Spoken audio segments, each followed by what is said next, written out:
नमस्कार दोस्तों, स्वागत है आपका हमारे डेली करंट अफेयर सीरीज में। आज हम 18 फरवरी के करंट अफेयर्स के बारे में चर्चा करेंगे। आगे बढ़ने से पहले हमने पिछले वीडियो में जो पढ़ा था उसका हम थोड़ा क्विक रिवीजन कर लेते हैं। एयर इंडिया ने एयरबस और बोइंग से कितने विमानों का ऑर्डर दिया है? इस 470 विमान का। यूनेस्को शांति पुरस्कार से किसे सम्मानित किया गया है? ये है एंजेला मर्केल। 12वें विश्व हिंदी सम्मेलन का आयोजन किस देश में किया जा रहा है? इसका सही आंसर है फिजी।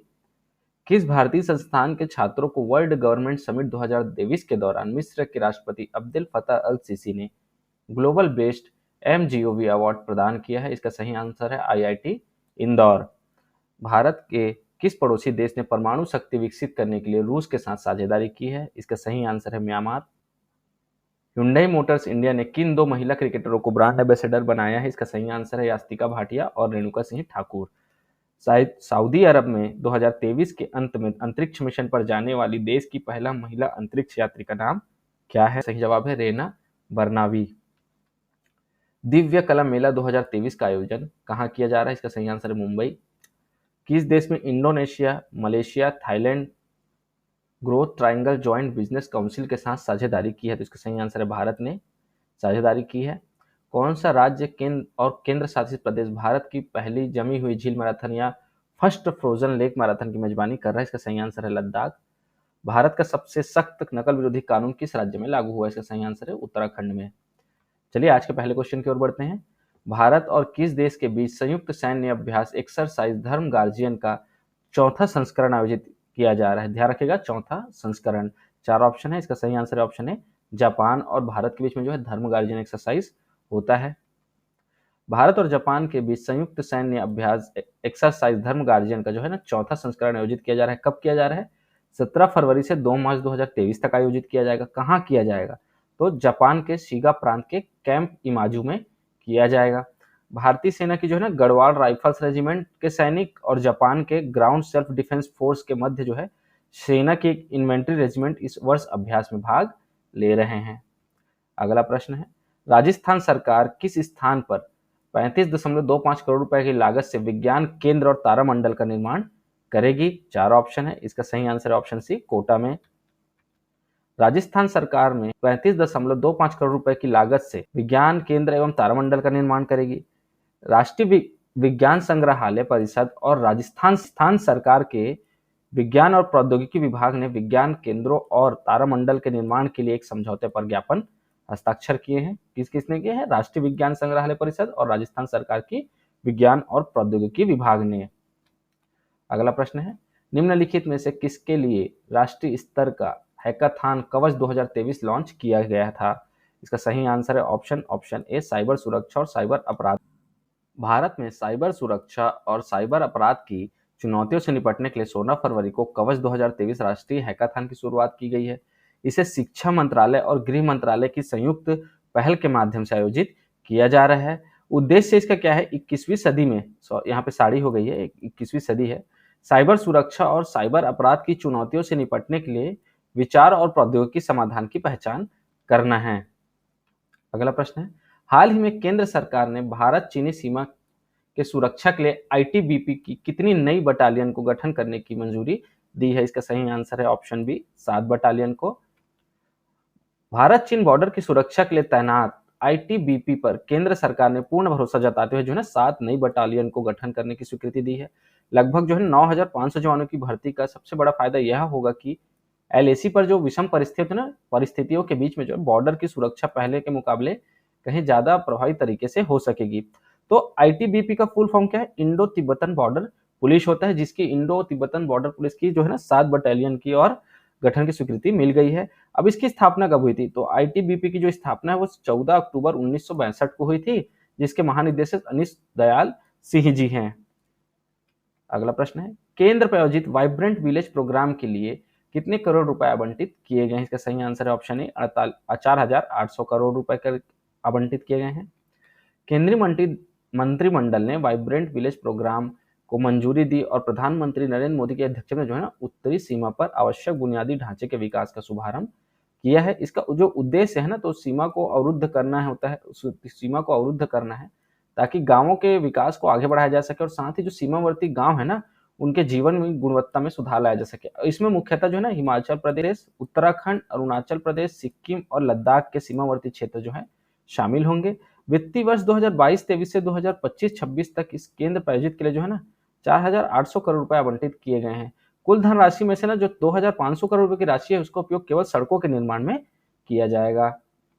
अगला प्रश्न है, भारत के किस टेक स्टार्टअप ने एरो इंडिया 2023 शो में सोलर पावर ड्रोन सूरज का प्रदर्शन किया है? इसका सही आंसर है option C, Garuda aerospace. Garuda aerospace एक भारतीय ड्रोन निर्माण कंपनी है जिसने हाल ही में अपने नवीनतम ड्रोन सूरज ड्रोन का जो है अनावरण किया है।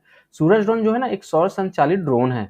अपनी बैटरी को रिचार्ज किए बिना लंबी अवधि के लिए उड़ान भरने के लिए यह डिजाइन किया गया है, जो क्या है ना कृषि, पर्यावरण निगरानी, आपदा प्रबंधन और विभिन्न क्षेत्रों में उपयोग के लिए इसको आदर्श बनाता है। यह ड्रोन 3000 फीट की ऊंचाई तक उड़ सकता है और लगातार 12 घंटों तक यह उड़ान भर सकता है। तो गरुड़ एरोस्पेस को स्थापना था 2015 में हुई थी इसकी स्थापना, जिसके फाउंडर और सीईओ दोनों जो है ना अग्निश्वर जयप्रकाश जी हैं। अगला प्रश्न है, विश्व बैंक के अध्यक्ष कौन है जिन्होंने अपने 5 साल के कार्यकाल की समाप्ति से पहले ही इस्तीफा देने की घोषणा की है? जैसा कि आप सभी को पढ़ाई करते वक्त पता ही होगा कि विश्व बैंक के जो अध्यक्ष हैं वो डेविड मालपास जी हैं। विश्व बैंक के अध्यक्ष डेविड मालपास ने अपने कार्यकाल की अवधि पूरी होने से पहले सेवानिवृत्ति की घोषणा की है।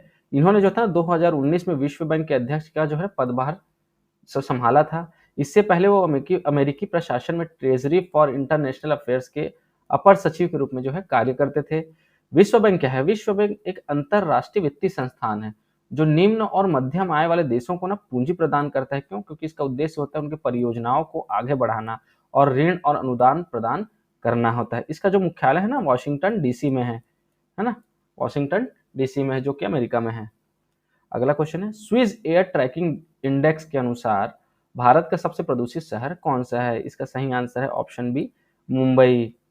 Swiss air tracking index IQ air एक वास्तविक समय वायु गुणवत्ता मॉनिटर के अनुसार जो मुंबई जो है ना भारत में सबसे प्रदूषित शहर है, विश्व स्तर पर दूसरा सबसे प्रदूषित शहर के रूप में स्थान दिया गया है।